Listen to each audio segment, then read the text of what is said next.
And again, there will be a question period or comment period at the end of this presentation, but please feel free to type your comments or questions into the chat because a member of our team will be monitoring that throughout the presentation. Next slide, please.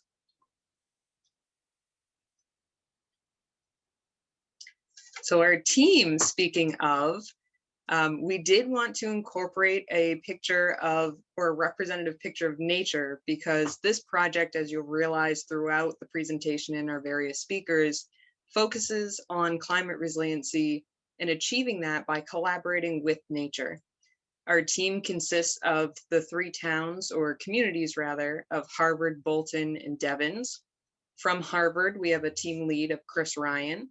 From Devens, they are co-leading Neil Angus and Peter Lowett, and myself being the representative for Bolton.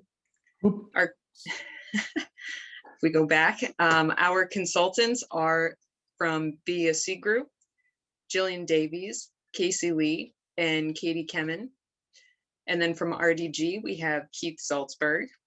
And then from Linan Solutions, we have Jim Newman and Lauren De La Parra.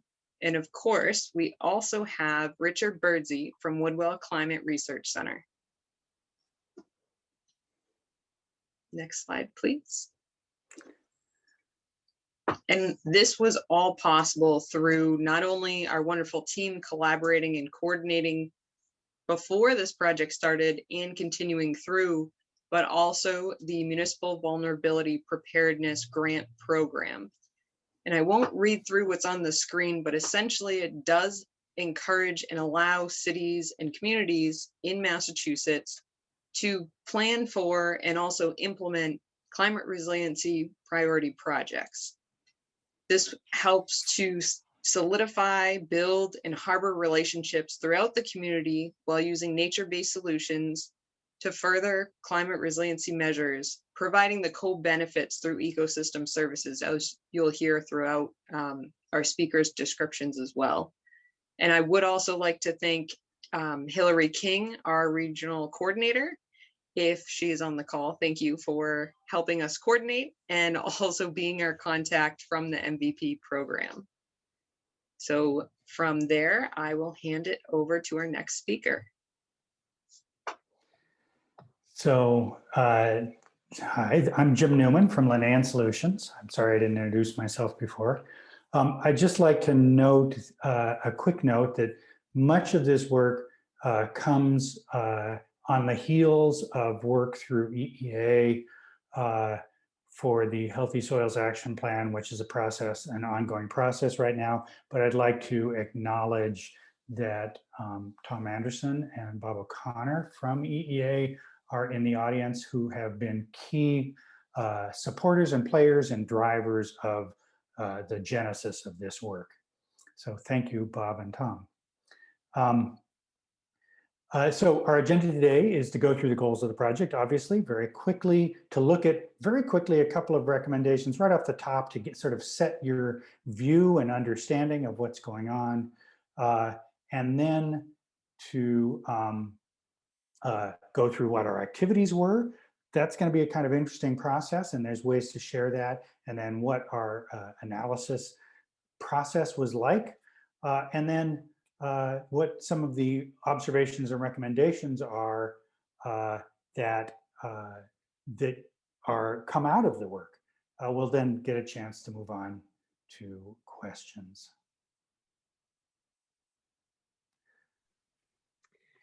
Jillian. Thanks, Jim. So the Apple Country Natural Climate Solutions Project was undertaken to identify and deliver some climate solutions to increase the resilience of our communities and the ecosystems in those communities by collaborating with nature. And why do we do that? That approach results in what is commonly called nature-based solutions. And people have found that by working with nature, we can come up with cost-effective solutions to creating more climate resilience, both for our communities and for our ecosystems. And part of why they're so cost-effective is that they come with multiple co-benefits, including reducing greenhouse gas emissions and storing carbon, and improving water quality and water supply, reducing flooding, improving air quality and cooler local temperatures, and supporting biodiversity and fish and wildlife habitat, and providing recreational and aesthetic opportunities. And something that we have all probably seen and experienced and heard about is the tremendous physical and mental public health benefits of having access to nature. That's been especially important during this past pandemic year. Next slide.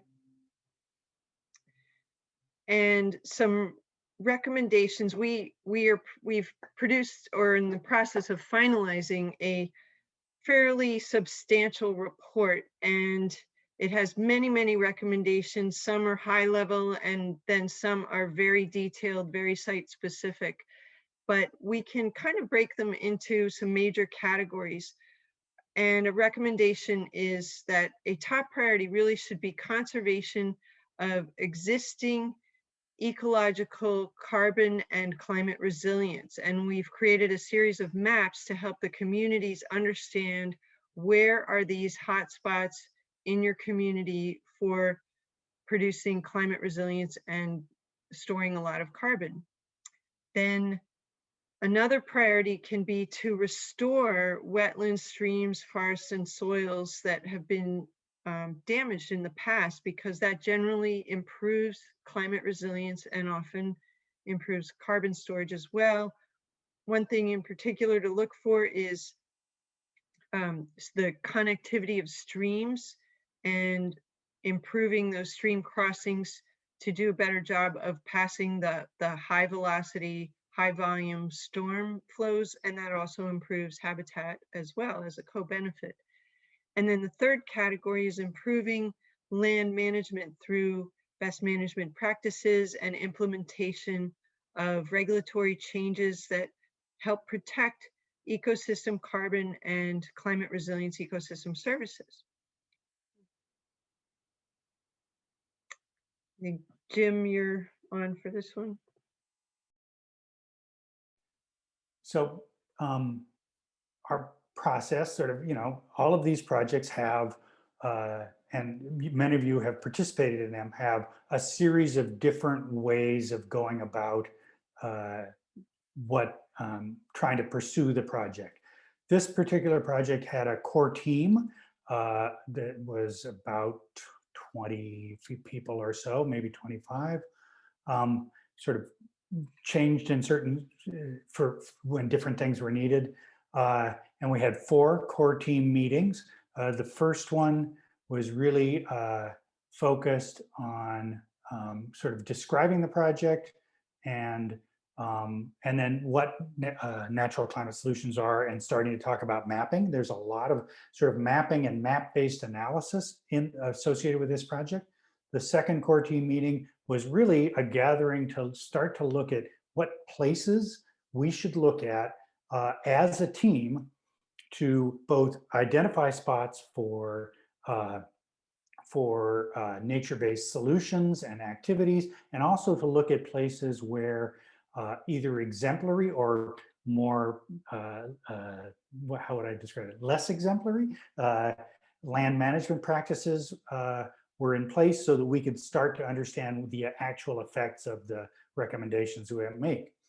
The third core team meeting was really to share results of those site visits and to prioritize the activities that came out of that process. And then finally, there was a fourth team meeting a couple weeks ago, which was really about sharing recommendations and hearing response from the core team, who had been involved all this time, had participated in many of the different parts of the site walks and different things, had read a lot of the material, and to understand sort of what they had to say and what they were seeing in that, and to try and present some of that to everybody.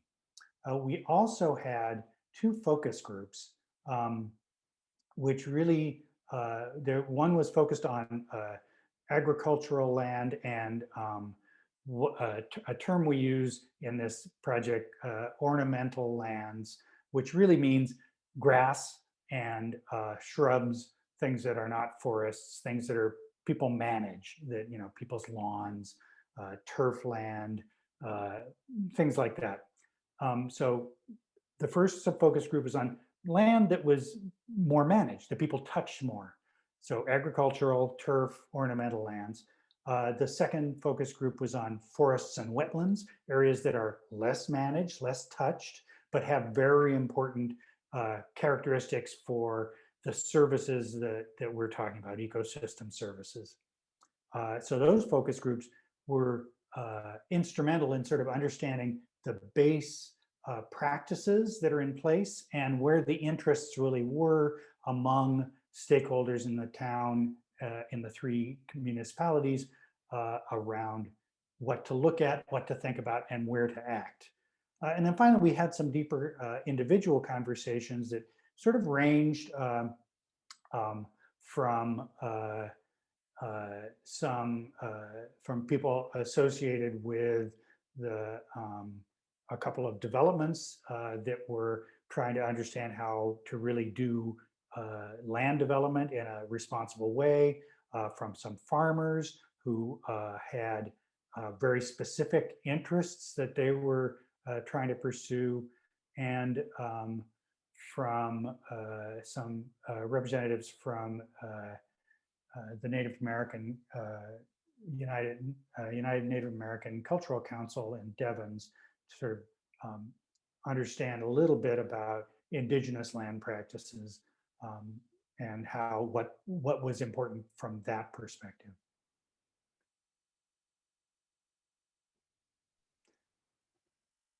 Jillian, you want to talk about site walks? Yeah, great.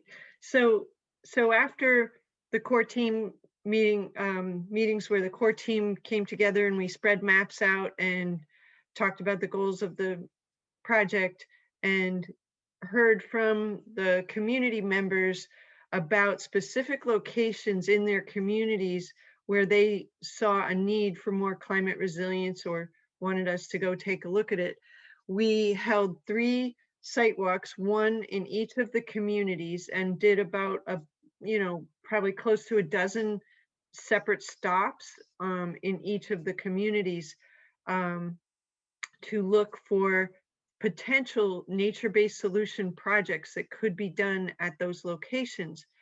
And we also then did 2 site tours looking at some of these of those same land use categories that Jim mentioned for the stakeholder groups, the agricultural, turf, ornamental, and forest lands and wetlands. And you can see the pictures from these events, the kinds of things we were looking at. In the top picture of there's a culvert that's one of the stops along Bowers Brook that we made, looking at how can we, this is a constrained stream flow area, and what are the opportunities here for opening that up so it could pass a larger storm and not blow things out, and also have improved wildlife and fish passage. And then down below, Rebecca Longwell is standing in a cornfield. She's the one with the neon orange hat and ready for hunting season. And Jim is standing on a hayfield, and he's standing a little higher elevation. And that site at the Schultz farm showed the difference in land management approaches and practices, and how that affects the topsoil there. The other picture is at a forested area being managed by the New England Forestry Foundation, and they here have implemented a very good management practice for controlling soil erosion by placing some of the slash and branches from a recent selective cutting work they've done on the road that the skidders use to prevent those roads from losing soil and being eroded. So those are some of the things that we looked at and discussed. And yeah, and next slide.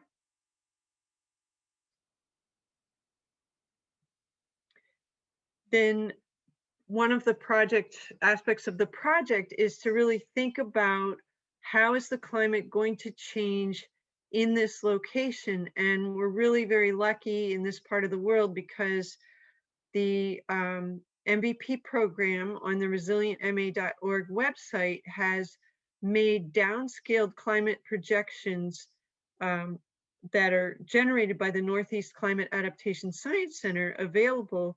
And so we converted some of it's data tables, a lot of numbers, and what do you do with all that? So we made this infographic to make that information more accessible. And don't worry about reading the small print here. This infographic is available on the project website, which we'll look at in a few moments. And you can download it as a PDF. It can be printed at larger scale, and it will also be part of the project report. Next slide. And we did lots and lots of mapping. All of these data layers are available on the data viewer that is part of the project website. And this is a map of the FEMA floodplain, so we could take a closer look at the parts of town that are vulnerable to flooding now and in the future. There's the 100-year floodplain, there's the 500-year floodplain, and there are a lot of other data layers available as well. Next slide. We use the Nature Conservancy's Resilient Lands mapping tool to create a series of maps that look at ecological climate resilience. And this is a really valuable tool. I think they have done extensive studies and have identified areas on the landscape that are going to be more resilient ecologically to the changes in climate that play themselves out over the coming decades. And when you look at this map, the darker the green color, the more ecologically climate resilient the area is. And the yellow color is about average. Then the darker the brown color is, the sort of further below average it is. And then the gray areas are heavily developed, like urban areas and roadways.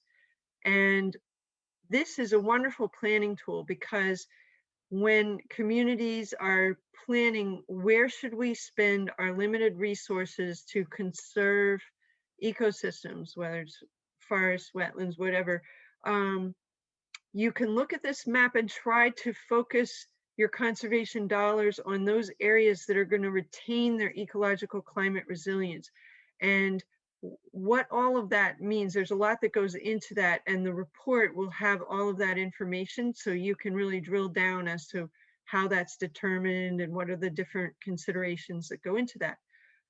Equally, when thinking about nature-based solutions, you can look at the areas that are scoring in the average to below average range and understand why they're not scoring as high on ecological climate resilience, and see if there are some interventions that can be done that will boost their resilience over the coming decades and make them more resilient and more prepared for the future.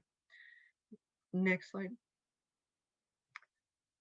And this, I guess. So yeah, I'll just start this.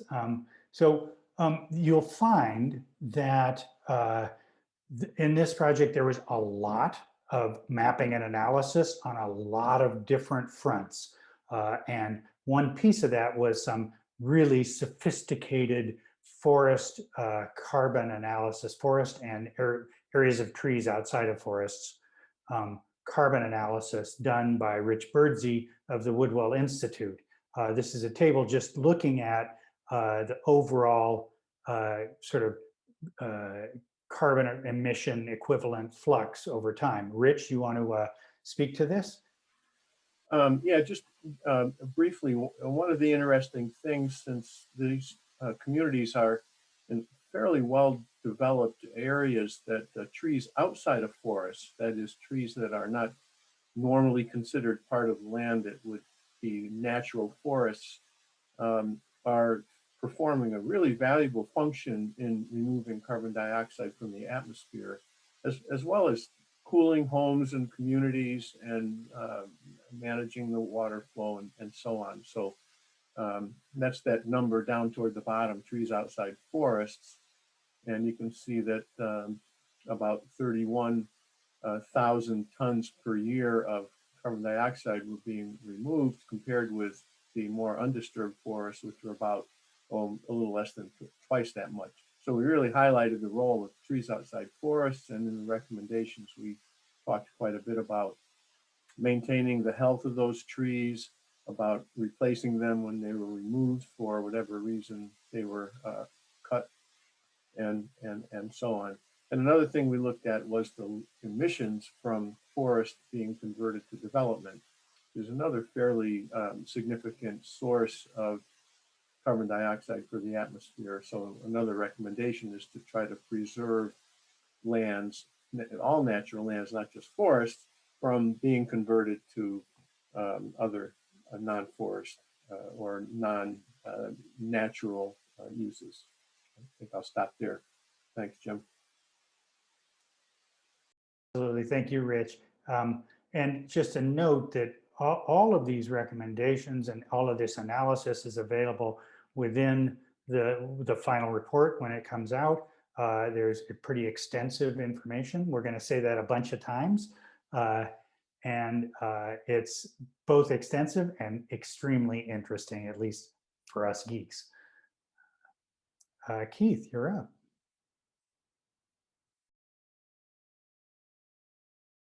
And you need to unmute.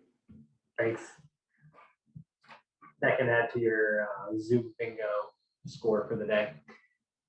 So many of the unique analyses we conducted for apple country were related to soils and the way different attributes of those soils interact with the way we manage soils to understand climate vulnerability now and other vulnerabilities, as well as potential for mitigating climate vulnerability and maintaining and improving the productivity, both ecologically and agriculturally, of our soils. So 3 key attributes that we looked at were the existing land covers, which strongly influence aspects of soils that change with management over time, like soil carbon, and those that are more permanent, more part of the soils, and can be understood through layers like the prime agricultural soils. You can advance that, Jim. And together, by layering and classifying these different attributes, we're able to identify a group classes of soils that are most important to protect in order to conserve the organic matter, which is how carbon is stored in soils, and the stormwater function and nutrient functions those convey and protect. Soils where those functions can be effectively regenerated, restored through some more intensive work. Those are represented by that orange color, the high soil regeneration value. And then the remaining soils, those that are shown in gray, are places where it's either harder to regenerate those soil functions or where the potential just isn't there because they've either been so heavily developed, disturbed, or just their inherent properties are that way.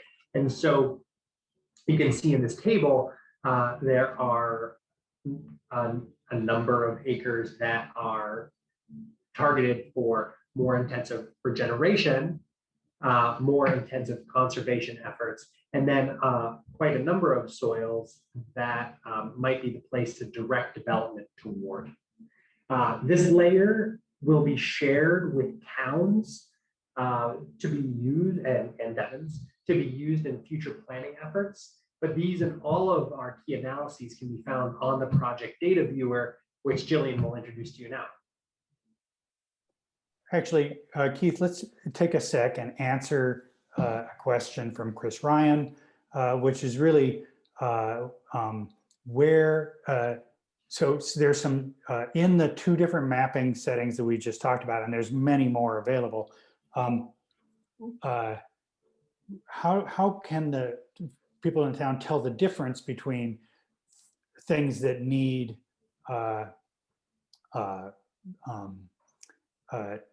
sort of to be restored and things that are sort of appropriate for development? Maybe if you talk about that briefly.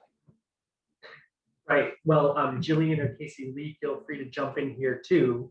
But one straightforward thing that you could do would be to layer this soil priorities map with the ecological climate resilience map and maybe your local land protection status map. And if you're seeing 2 patches of areas that have high existing soil conservation value and high ecological resilience, and they are separated by a gray area, you might consider regenerating or restoring that area to connect those 2 patches. So general landscape ecology principles might apply here. And Jillian.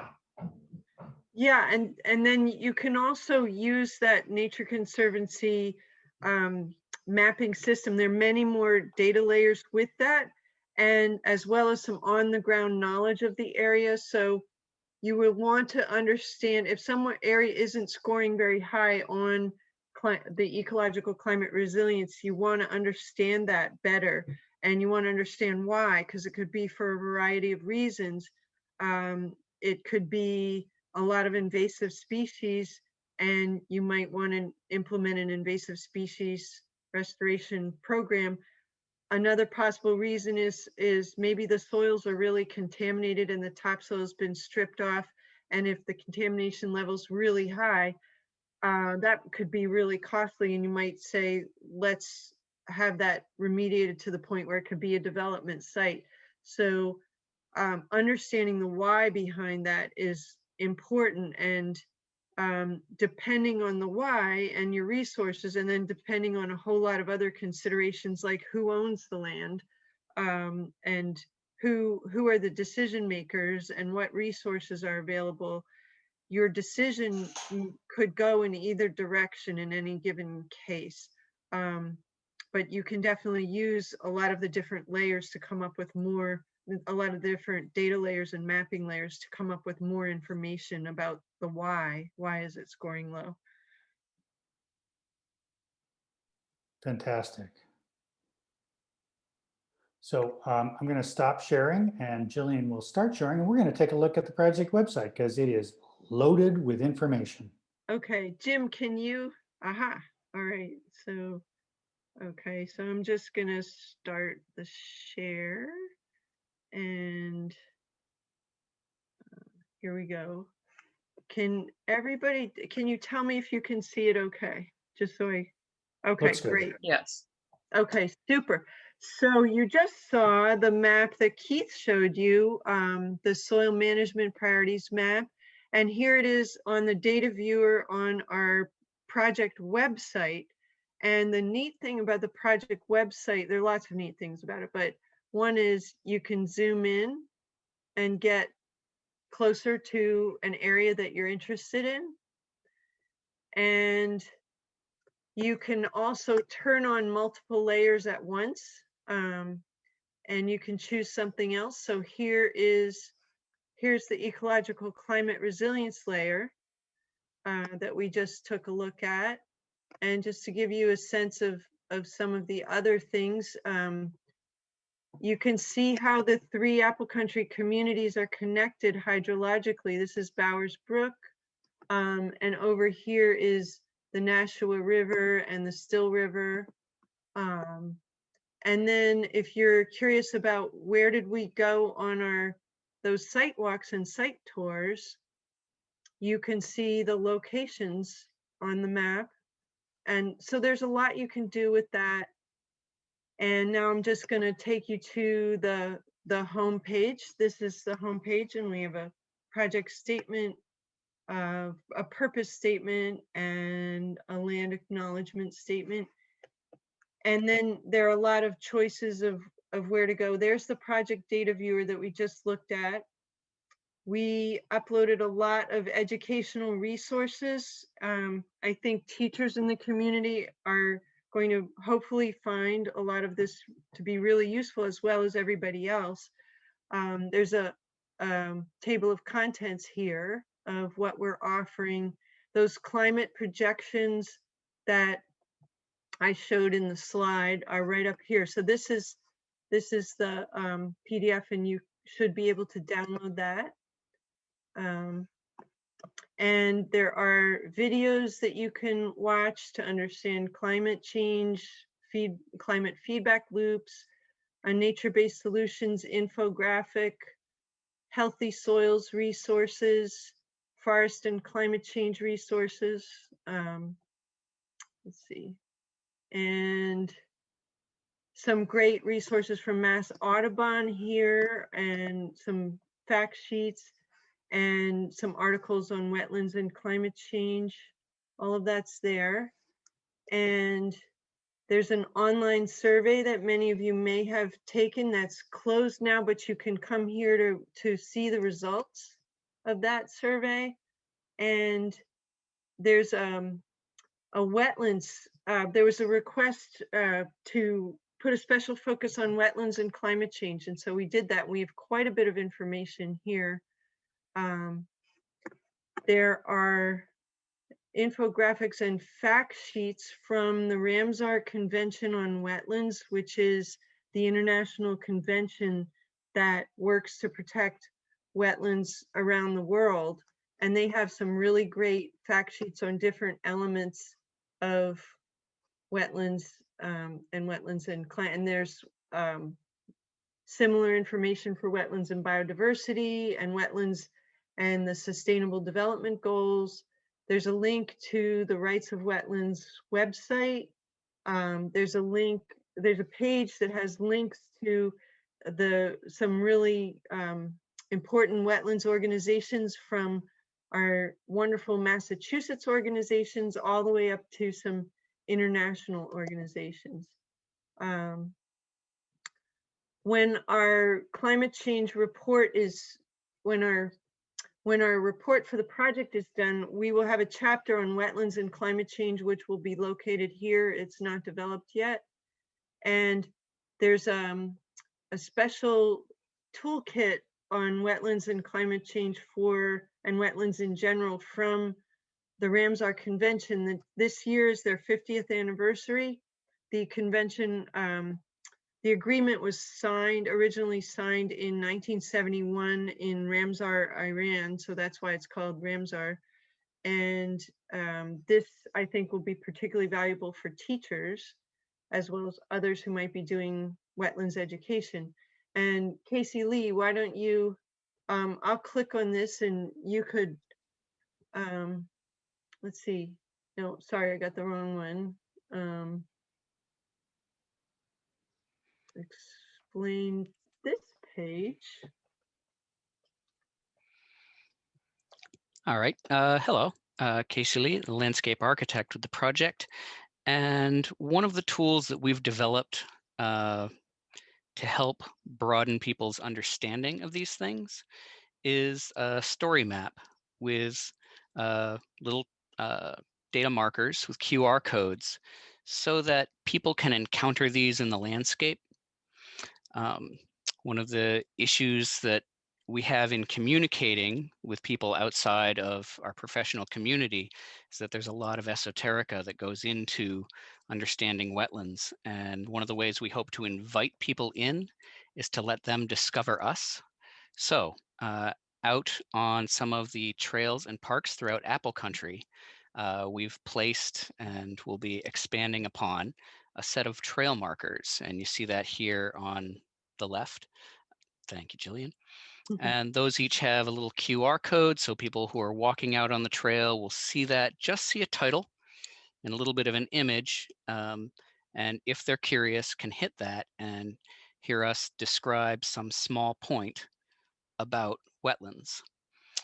The other link on there will bring them to this site, which becomes a doorway to the larger website that you might not find otherwise, but also provides that in a very accessible way. So we have some engaging images, the text, as well as audio recordings, so that as you're walking along swatting at mosquitoes, you can listen to something about wetlands or habitat or the global carbon cycle, and get a richer experience while you're out. Can you switch to the next piece? Yeah. Yeah. For those of you who are already in the know or who direct your friends to the site, we have the self-guided field tour, which again explains how to use this resource and then provides a map of the places where we've put these out. So it'll be a combination of getting a map, going out adventuring, and then finding these little treasures along the way, so that you can share them with your friends and family. Great, thanks. And there will be, as we get closer to the end of the project, there will be a project story map that tells the story of this whole project that's yet to come. And I think I can stop sharing now. And Jim, you can share the PowerPoint again.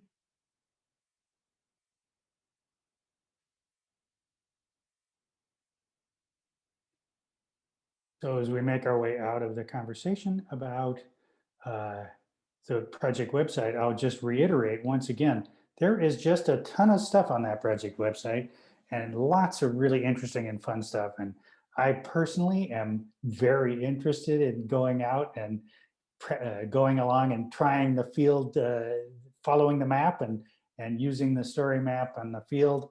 It's a great way to experience the natural world and to gather information in that you wouldn't necessarily be able to find unless you walk around with a whole team like us. Yeah, it's kind of like one of those museum audio tours, only we get to do it outdoors. Exactly. And our idea is that with the story map, that story map will be accessible both by visiting the website and in pieces. Each time you scan a QR code, you'll get a piece of the story map. So that was the idea. And we have a number in our report. There will be quite a few recommendations, and there will be high-level recommendations, mid-level, and some very fine detailed recommendations. And just to go over some broad brush categories, in the conservation and protection category, if we want to have resilient communities and if we want to have any chance of achieving a livable climate and meeting the international goals, we need to keep forests, wetlands, and other naturally vegetated lands growing. We need to keep the carbon in those natural systems and out of the atmosphere. And one way we can make decisions about how to prioritize, because we don't have endless resources, is to look for sites that score high for ecological climate resilience, to look for sites that are high carbon sites where, for instance, wetland soils hold tremendous amounts of carbon and forests hold tremendous amounts of carbon in their biomass and in their soils. And so those are really important ecosystems in that way, and we can prioritize intact connected lands such as riparian corridors, because that's how species are going to be able to migrate and adapt. And we want to look for that hydrologic connectivity and avoid new constrictions to flow and putting streams into pipes. And we want to prevent conversion of agricultural land to development. Agricultural land is highly valuable, and having local sources of food is one way that we can be more resilient to climate changes. And we've seen that, I think, with the pandemic, with all the grocery store shortages, because supply lines collapse. that really highlights the importance of local agriculture. Next slide.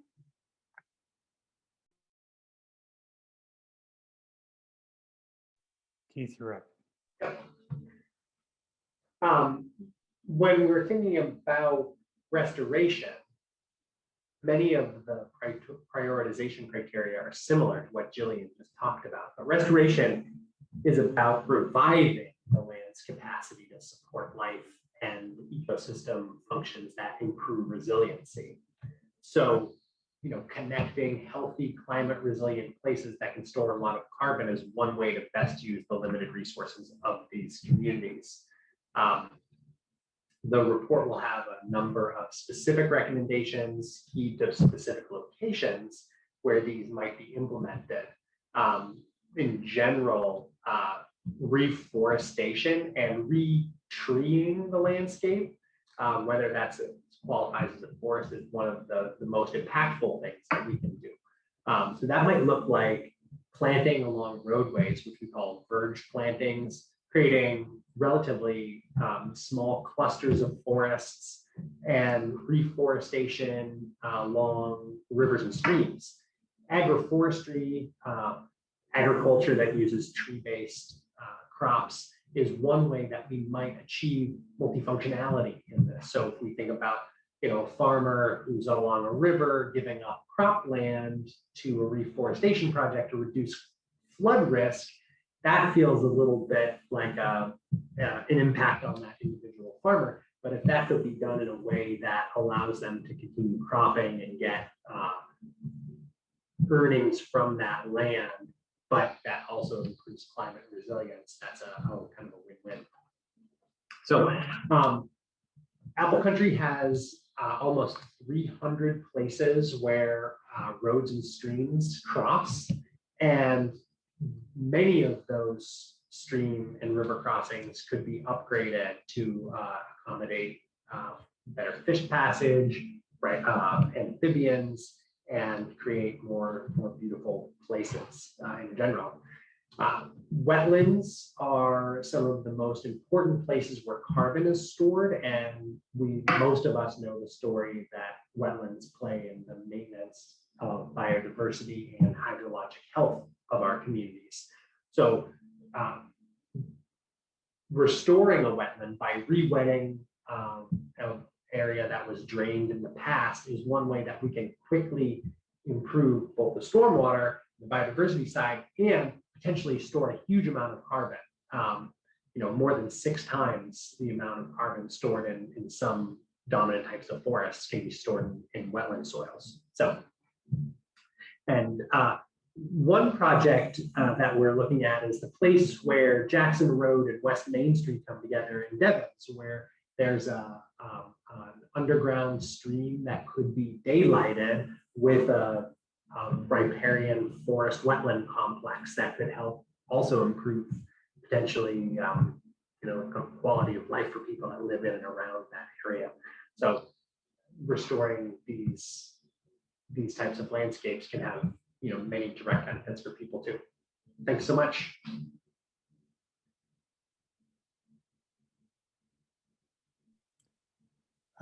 Great, thanks, Keith. And you know, we talk about these things in these 3 categories of conservation, restoration, and then management. But those obviously are very linked. And in many cases, areas that are high priority conservation areas are, you know, right up next to areas that have been developed but could use some better management practices to support those areas that are conserved. And similarly, there are areas that probably are also nearby that could use a little restoration of wetland or restoration of stream flow. So they're all very much linked together, but understanding them as separate strategies is kind of our goal.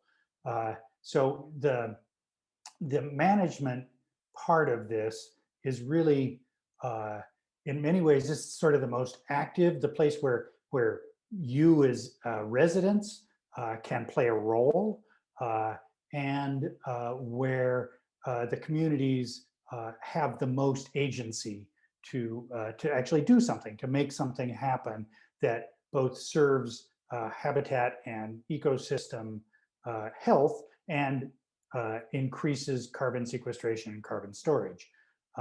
We're sort of, in many ways, ecosystem health and carbon storage go hand in hand, so they're not at odds with each other, they work together. But we also, from the human perspective, our sort of specific human perspective, we're very interested in carbon management, both at the community level and at the state level and at the national level and at the international level. And so taking on that as a perspective is something that we want to be very clear about. And one of the things you saw earlier when Rich Bursey was talking was that forests play a big role. One of the things we've seen in other settings and that Jillian has talked about is that wetlands play a huge outsized role. And that then what Keith was talking about is that soil also plays a huge role in all of those settings and in all of the managed land settings. So in terms of management, there are a couple of serious priorities here that we think are really important recommendations. Again, as you get into the report, they'll be much more specific, but sort of in general across the 3 municipalities and sort of for the larger region as well. One, establishing some kind of carbon market for land-based carbon sequestration. I know this is something that is on a number of people's minds, has come up at the state level, but we think there's something here regionally that could start to develop some real structure around that. Also, really understanding what development processes are effective at restoring and managing the lands better, which is something we talk quite a lot about in the report, would allow the communities to sort of revise their development bylaws, regulations, and guidelines to really prioritize climate resilience, carbon functions, ecosystem services, and biodiversity. In many ways, biodiversity is probably already plays a role, but we want to highlight the carbon functions and the ecosystem services in general as key goals of those development guidelines. Does not mean you don't do development. It means you do better development. And that's the whole idea. We know that that we need to develop housing, we need to do some other things that support the towns. Question is, how do we do them best and support the ecosystems that we all rely on? Then developing management plans and guidance documents around the major land cover types. There's a lot of work done on agricultural management, but it would be great to do that a little more strongly, or to look at some of the New England Organic Farmers Association of Massachusetts guidelines. There's some others out there as well, but forest management guidelines, turf management guidelines. These are really important things to do, and they're places where homeowners and residents can have a big role in really supporting climate goals and moving communities to be more climate neutral, more carbon neutral. And then also do a little, conduct a little species management, especially for thinking about climate adapted species within forests and shrubs and some of the, we talked some in some of the sites around agricultural, the edges of agricultural lands as well. And these are things, again, that people can take up and do and understand over time, and you can do this in your own little bit of forest in your property. And then finally, there's a huge amount of community education, like the wetlands education that Jillian was talking about earlier, to really promote the participation in these processes, the things that community members can do to support climate action directly in their own properties. So these are all key recommendations sort of at a larger scale for that come out of our work and understanding and analysis and working with the towns and with the stakeholders to produce this report. Before we move on, anybody of the panelists have any other thoughts on this?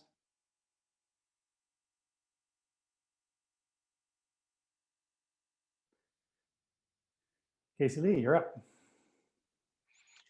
Hello.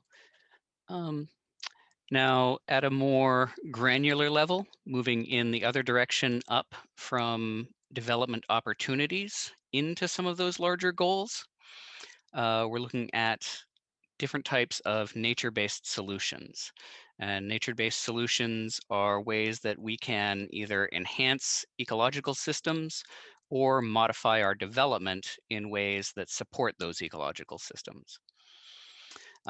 These can be as simple as the shade trees cooling our roads and our waters, making sure that our stormwater is properly infiltrated and cooled before it gets to systems, or making the right selections to support some of our species like birds, pollinators, and the macroinvertebrates that help us build our soil.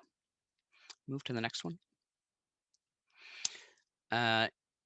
And by and large, this involves greening in our spaces. Some of these are very simple. Some of them become more complex, like our relationship to beavers and flooding, or field mice and Lyme disease. There are a whole lot of detail that can go into these. And the hard part becomes these all require a certain amount of effort, and we need ways to make those decisions. You move to the next one. We'll look at the places where we can develop most, the places where we can stop practices that are wasteful or unnecessary, spaces where we could be conserving key resources or reusing those key resources in better ways, and consistently choosing some of the green options. Move to the next slide.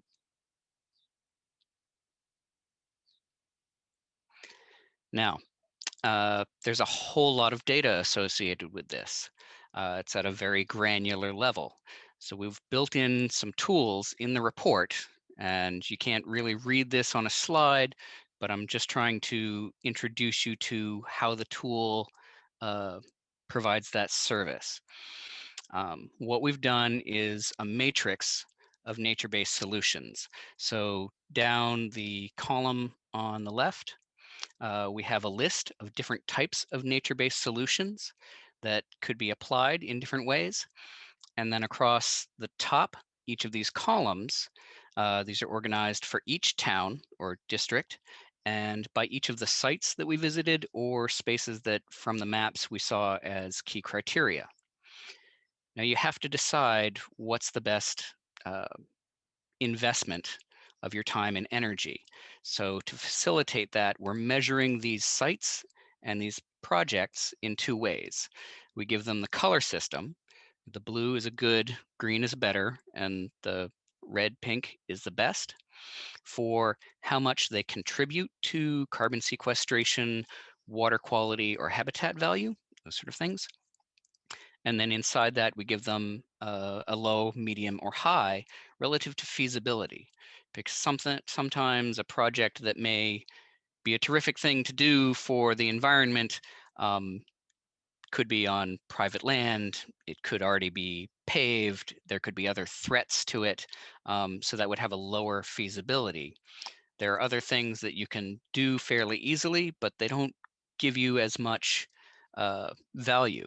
And you can use this to help scale things to what budgets and resources you have available, what volunteers and what organizations.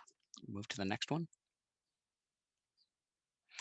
Now to help organize that for decision makers geographically, this matrix also comes with a series of maps showing each of those smaller sites within town. That data viewer is terrific, but it's huge. This will give you an easy doorway to a smaller lens, and then break down some approximate locations for some of the things that we saw that could be applied. The next slide. The last level of this as a tool for developers.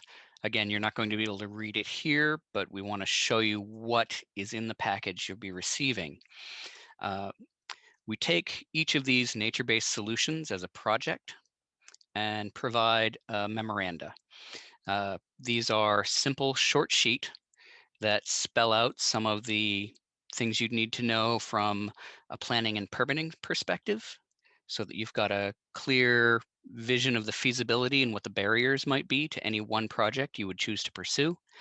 And then a breakdown that describes some things about means and methods, spatial requirements, relative costs at a modular unit, so that none of these are specific to any one site project you might have, but they can be tailored to become the basis for design.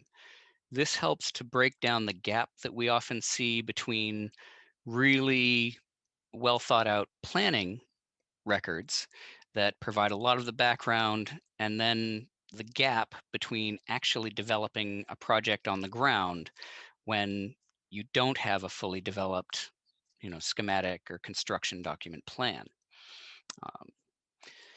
That's, I think, the full level of detail that we've sort of come to try and give you everything geographically, right down to let's start throwing some shovels. And I think we can move on to some questions unless there are other pieces you want to bring up here. Thank you. Thanks, Casey. The great description, and you start to see sort of the unbelievable detail that is available for many of these projects. In many cases, the detail is primarily focused on municipal activity. But one of the things we also want to stress within, and which is fantastic, and one of the things we also want to stress in this process is that there is plenty for landowners, homeowners, people, residents to do themselves, to do yourselves, to pursue these strategies to protect lands, to restore the ecological function of lands, and to manage those lands better for ecological function and for carbon sequestration. It doesn't mean changing what you're doing. It does mean changing. It doesn't mean changing your land. It just means thinking about it differently. So I'm going to pick up some questions, and feel free to drop questions into either the chat or the Q&A. Probably Q&A is a little better because that way I'll catch it. And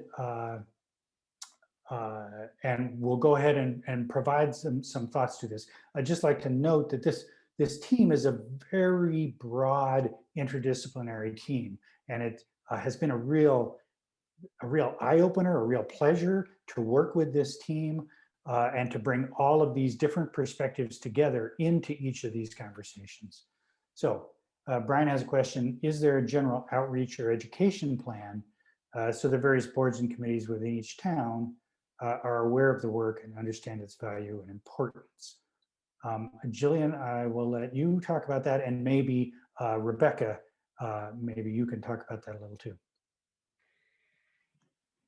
Well, we definitely have had an eye to creating materials that are accessible to everybody in town, whether it's people on the boards or residents, town staff. And the website is really designed to be an easily accessible way for communities to share the information.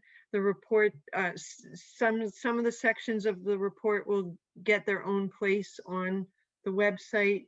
And we're also hoping that the towns, Rebecca, you can speak about this, we'll put a link to the report on the town website, for instance. So it should be accessible to all the town committees. Rebecca, why don't you follow up with that? Sure. Thanks, Jillian. And thank you, Brian, for that question. The short answer is yes, absolutely. There is a general outreach approach to this. We have been sending invitations to our core team. We have gotten the public involved, as Jim touched upon earlier in the presentation, looking at the sites, talking with property owners, walking the land with the landowners as well, to incorporate some of their practices and understand what the use is. Further than that, yes, there is a link to the project website on the town of Bolton's website. At least it's under the climate adaptation page, which I'll be making it more clear by moving it to the current projects page, because I think that will give it a little bit more visibility. And that's been there since we started the planning project some time ago. And now we're on to the action grant aspect of the MVP project. But yes, absolutely will be available. I believe it will be incorporated into part of the climate change task group as part of the master plan, as I'm sure you're aware. And at that time as well, we'll still be doing some public outreach with the final report and the information contained within that, along with how the town could potentially approach utilizing it. I do want to briefly touch upon as well, I know we talked about wetlands and carbon sequestration and in relation to climate resiliency, but this wasn't just specific to wetlands. We did talk about other land management practices, land use changes, or land use existing conditions or potential future conditions. And a lot of that information you'll find on the data viewer. And then part of the public outreach will also be visiting some of the sites, which, and someone from our team can correct me if I'm wrong, but I don't believe those are all wetland sites. I believe a few of them are different types of, like I said, land management. So one may be turf or ornamental or a forested wetland, maybe. But there's a variation in that information, even though we've touched upon wetlands a lot in the presentation this evening. Great, thanks, Rebecca. And just a reminder that go take that field tour and spread it around and start to consider the different activities. And the story map as well will be a great opportunity to understand different management practices and kind of what you get out of them. So I'm going to jump to the next question. Which is there someplace on the website that provides resources for homeowners? That's a great question. There is quite a lot of resources for homeowners on the website. There's a lot of stuff that's aimed at sort of the municipal level, but there are some very specific things within the website around practices that are aimed at homeowners. And Jillian, you want to talk about some of the guides from Audubon and some of the other things that are on the site? Yeah, sure. In fact, I could screen share that if you want. Sure, that's a great idea. Hold on. Okay. There we go. Okay, so now I've got to screen share my screen.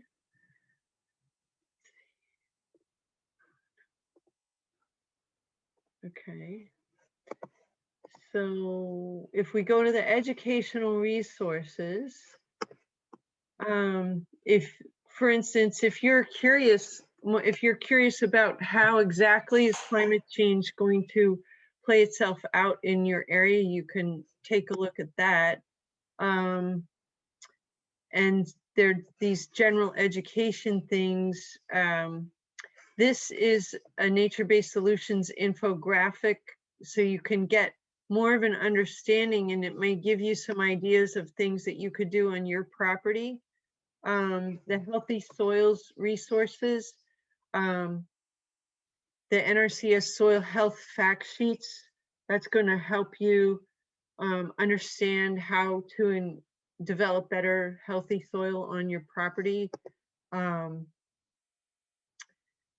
And then Mass Audubon has these value of nature fact sheets that explain really just how valuable nature is in a sort of economically quantified way, which may be useful, and also these integrating nature-based solutions into local bylaws.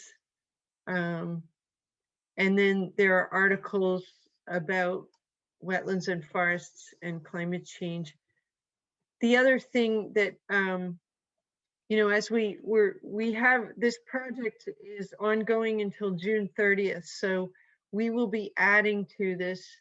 There will definitely be other elements from the report that, as we finalize the report sections, will go on here.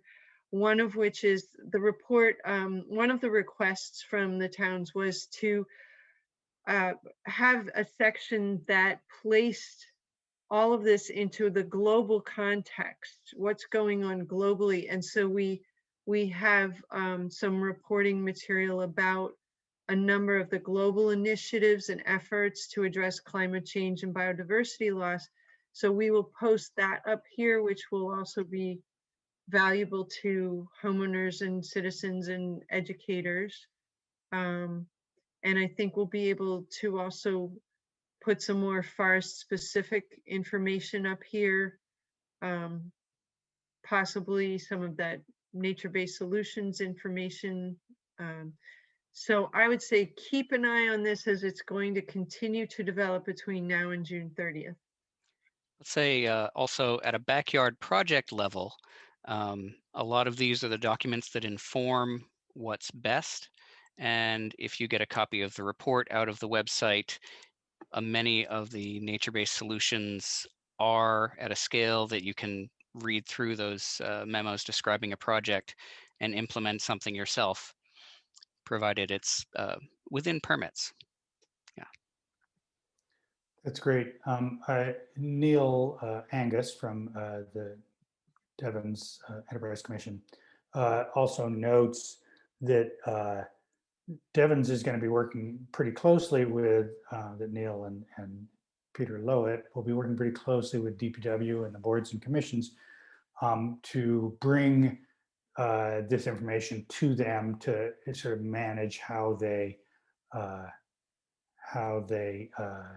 bring this stuff forward. I'm going to let Neil describe that himself here.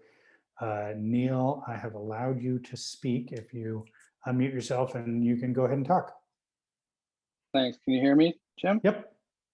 Great. Perfect. Thanks, Jim. Yeah, this was a great summary of you know, a tremendous amount of work. And yeah, exactly like Jim was saying, you know, we're going to use this information as a tool and a resource to help not only educate, but, you know, convince our, you know, our boards, commissions, and our Department of Public Works folks that, you know, these are cost-effective solutions that are only going to be more effective as you know, climate change continues. And you know, these are adaptable solutions. And once we can show our public works directors, our, you know, our people on the ground that these things actually work, and you know, work better than, you know, closed drainage systems, you know, they restore and connect habitats, seeing those values, those triple bottom line values, the economic, social, environmental, you know, all the public health benefits of having healthy ecosystem services, for that clean air, clean water, all those benefits just make it a better, easier selling point to convince you know, towns that these are the right things to implement. And it just gives more support for those nature-based solutions. Awesome. Thanks, Neil. Neil has been a huge supporter of this process and a big participant in sort of where some of the focus came from and where it moved forward. I'm going to ask another question from Sharon, which is, does the report give specific recommendations for priorities for best carbon sequestration projects in the towns? This is a great question. And so I am going to ask Keith to respond to this question, and then maybe Jillian and others can also respond to this question. Thanks, Jim. And yeah, thanks for that good question. Broadly speaking, we do identify ways to increase and protect carbon sequestration on different land types in the soils specifically. And so while we're not saying this place is where you should do this, we're creating types. You know, if you were going to do any one kind of effort, you'd want to look for forested wetlands that are at risk of development and do your best to protect them. So I think we do have some of the places where we went on site visits and some of the nature-based solutions definitely have pretty significant carbon sequestration benefits. And anybody else that wants to answer, chime in on that. I'd just like to note that there are also some very specific management descriptions of how to manage, you know, your lawn and how to manage the trees in your forested part of your property that speak very specifically to what you should do as a homeowner.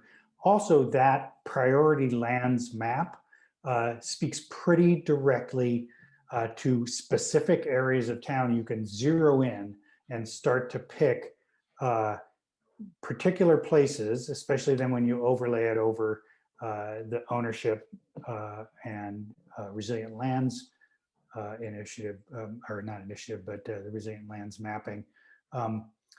That will give you very specific places and actions to pursue. Jillian, you want to add anything to this?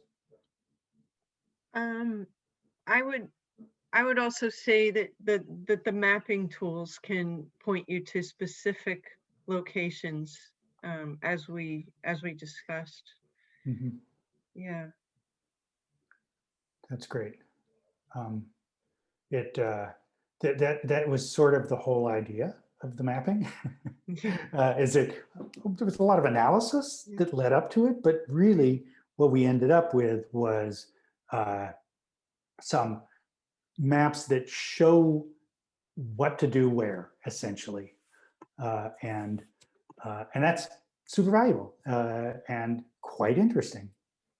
And if I could just add on to that, I think it provides an additional lens on which to consider all other planning and land use decisions.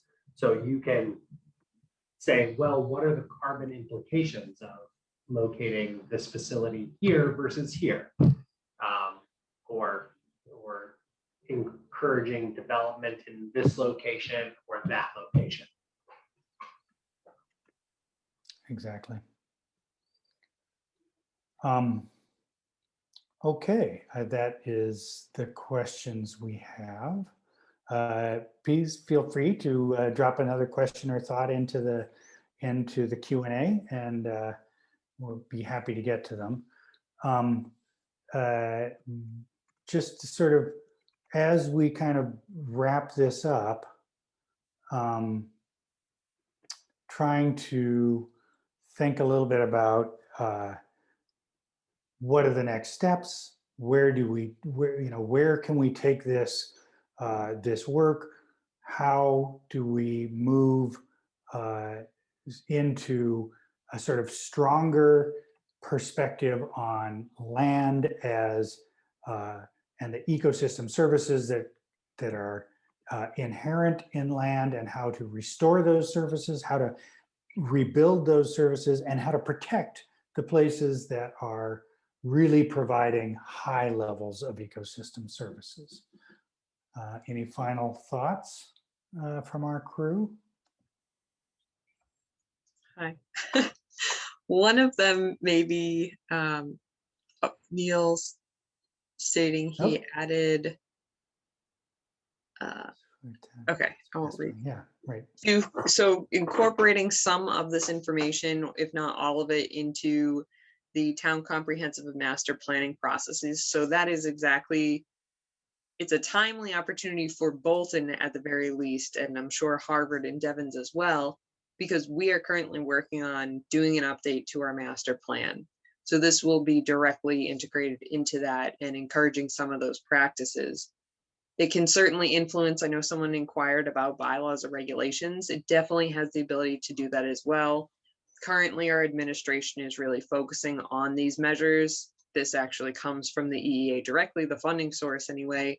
And it's encouraging to be in a state that's actually almost leading this effort in a sense, if not technically leading this effort, and having these various specialties and expertise that we have on this team to look at it at a comprehensive level so that we can implement it easily, not only from a conservation commission standpoint regarding wetlands and wetland resource areas, but also going beyond that and looking at the soil health and looking at the agricultural components and how can we better manage our lands, or do we already have some great practices going on that maybe we should incorporate elsewhere?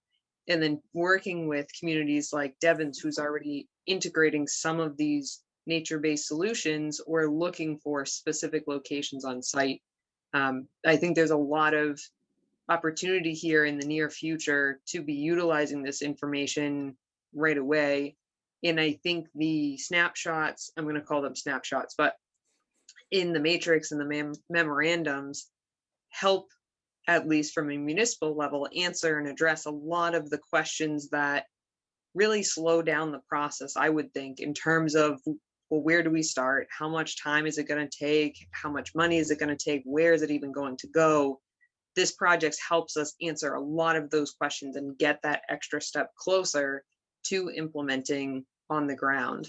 And I also want to just thank everyone on our team and also those attending, because this is exciting for me from a professional and a personal level, because this is my vested interest in what I do. And I'm lucky enough to do that for work, as of all of you on our team. And I think Jim said it earlier, geeks like us or nerds like us. And I think it's important to note that, yes, we are the ones who are looking at this information, but through the project website, we're trying to give it to you all who may not be as well versed, and trying to bridge that gap and get you directly involved and out literally in the field with the self-guided tour as well.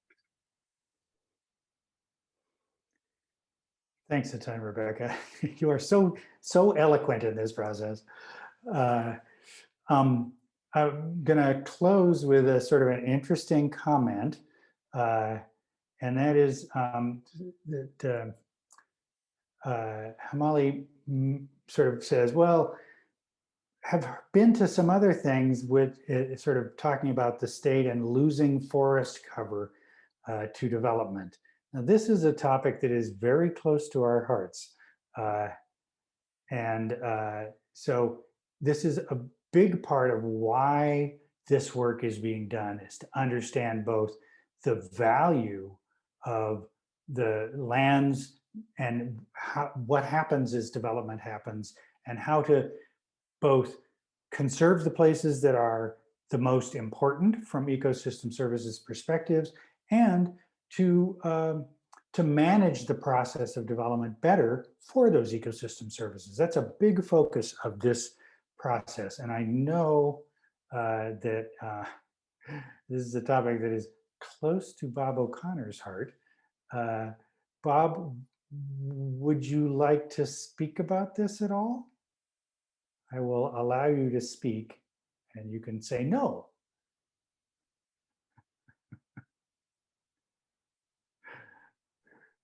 Hi, Jim. Hey, Bob.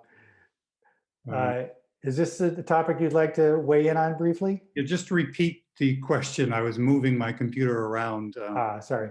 So the question is that Hamali had attended another meeting that didn't sound so great, and that we're losing a lot of forest cover in Massachusetts to development. As I was saying, that this is a topic that is very close to our hearts and why we're doing this work in many ways. Yeah, I mean, also know it's one close to yours. I think that projects like this that really focus in on the exact contribution of a local forest or farm or wetland, and that focus in on where are the best places to restore and protect.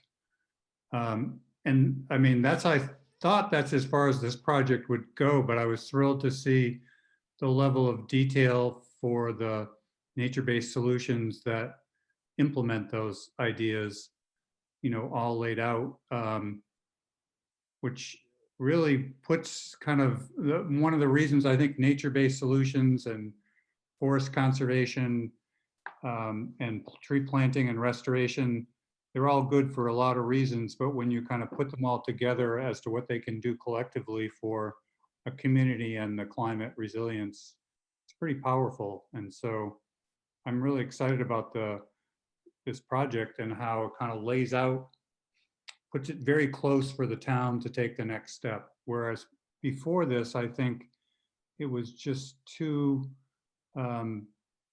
not clear what could a community do to take the next step. You've kind of given them a blueprint, which is really great. So yeah, I think projects like this are going to highlight why we need to really make the 2020s the decade where we turn the tides on slowing the footprint of development. We still need, more housing and development, but we can do a lot by shrinking the footprint and mitigating that by doing a lot more restoration and planting of trees and restoring urban farms and all kinds of things like that. Fantastic. Thank you, Bob. Sorry to put you on the spot, but I know that you're so eloquent on this topic. All right, we're probably about ready to wrap up. Jillian, you want to bring us home?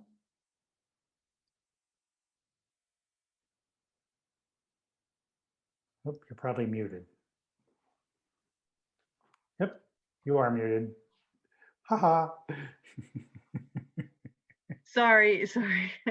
I just wanted to say thank you to all the core team members, the people who attended the stakeholder meetings, the site walks, and the amazing and wonderful town staff who've really contributed so much to this project, and to all of the members of the consulting team. All of you have been amazing to work with, and it's just been a real honor and pleasure to work with everybody. And we hope that the communities take all this work that we've done and pay it forward and implement. And thank you to the MVP program for being so enlightened and forward thinking to fund this type of work that's so critical for all of our survival. And Bob, thank you very much for taking the time to join us tonight. Fantastic. So just a reminder, go visit the project website, and we will have a recording of this presentation on the project website. It'll take a couple days, but so that you can share it with others who you think might find it valuable. Yeah. Thanks a lot. And one more thing, Hillary King has been an absolutely fabulous support and participant, giving us great feedback throughout this project, and just want to thank her for all her input. She's the MVP regional coordinator for our area. So. All right, we will, I'm sure, be back at you with lots of information from the report. Have a fantastic evening. Thank you, everyone.